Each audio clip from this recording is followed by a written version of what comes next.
Thomas Jefferson is best remembered as the president who was also an architect, who designed a university and perhaps most famously designed his mansion known as Monticello. But there was another house he spent the better part of 40 years designing, toiling over what an ideal home would look like and how it should function. This is the story of the mathematically pure and classically ordered Poplar Forest. Hi everyone, Ken here. Hit that subscribe button and let's explore this house. In 1743, Thomas Jefferson was born on his father's Shadwell plantation in Virginia. His father, a self-taught surveyor and planter, died when Jefferson was 14, leaving him heir to a substantial estate. After graduating from college, he began a long career in politics, culminating in him serving as the third president of the United States from 1801 to 1809. Now, Jefferson had no formal architectural training, since there were no schools of architecture in colonial Virginia, so he taught himself from books.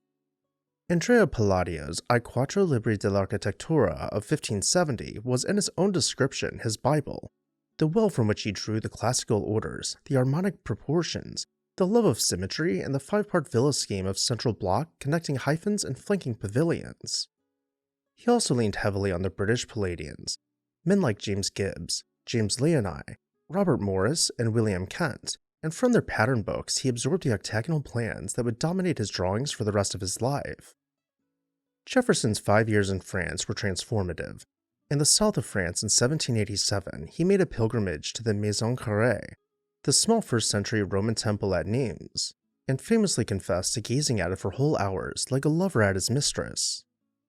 Already, working from drawings, he had used the Maison Carrée as the model for the Virginia State Capitol in Richmond, designed between 1785 and 1788, in collaboration with the French antiquarian Charles-Louis Clairceau.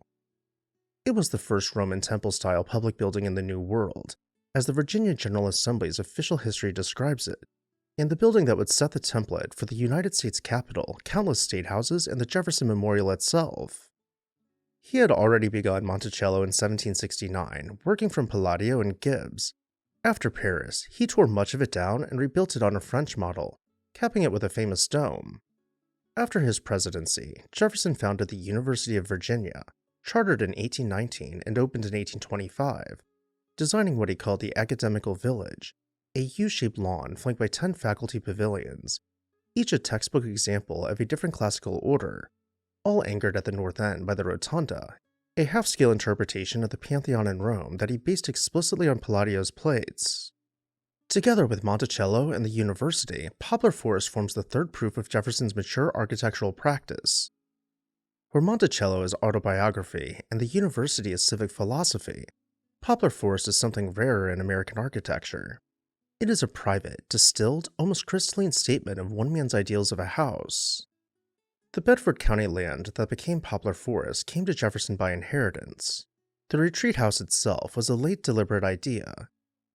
In 1805, his second term as president underway, Jefferson sent the Monticello bricklayer Hugh Chisholm down to Bedford County to begin making bricks, and in 1806, at the age of 63, he ordered construction to begin.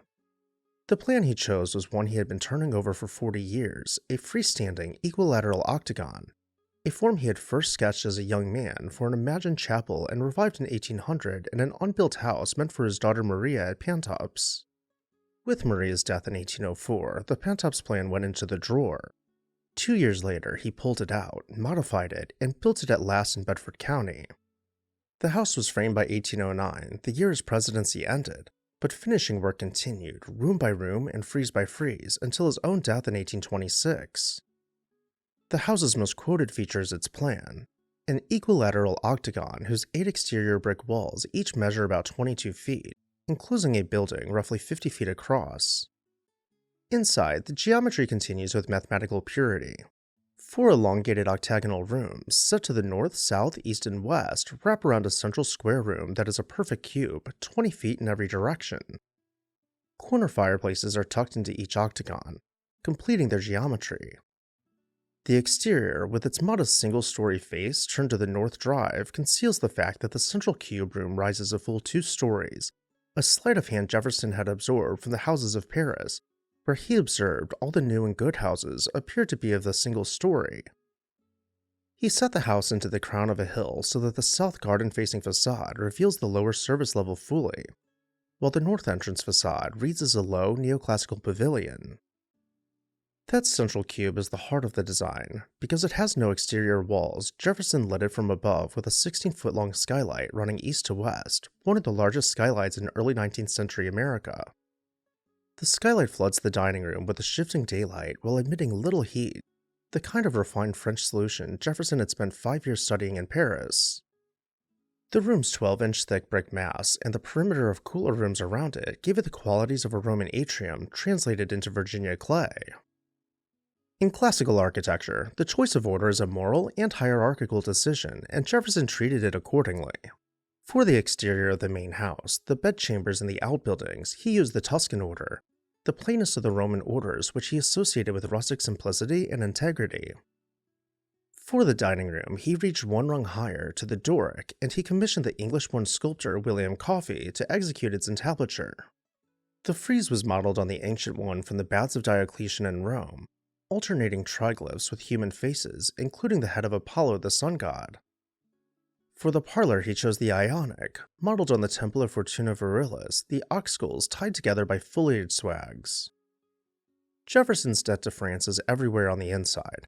The south parlor, which doubled as his library, has 4 floor-to-ceiling triple-sash windows on its south wall, and when the lower 2 sashes are raised, the window becomes a doorway onto the portico.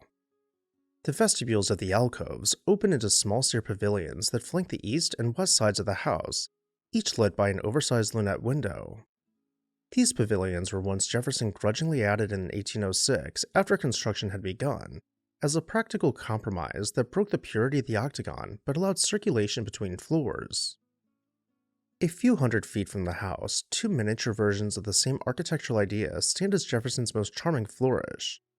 2 small, octagonal brick privies, known more commonly today as outhouses, each built in 1808 and each domed and detailed in the Tuscan order. To the east, Jefferson eventually replaced part of the southern row of mulberry trees with a 100-foot brick service wing of offices.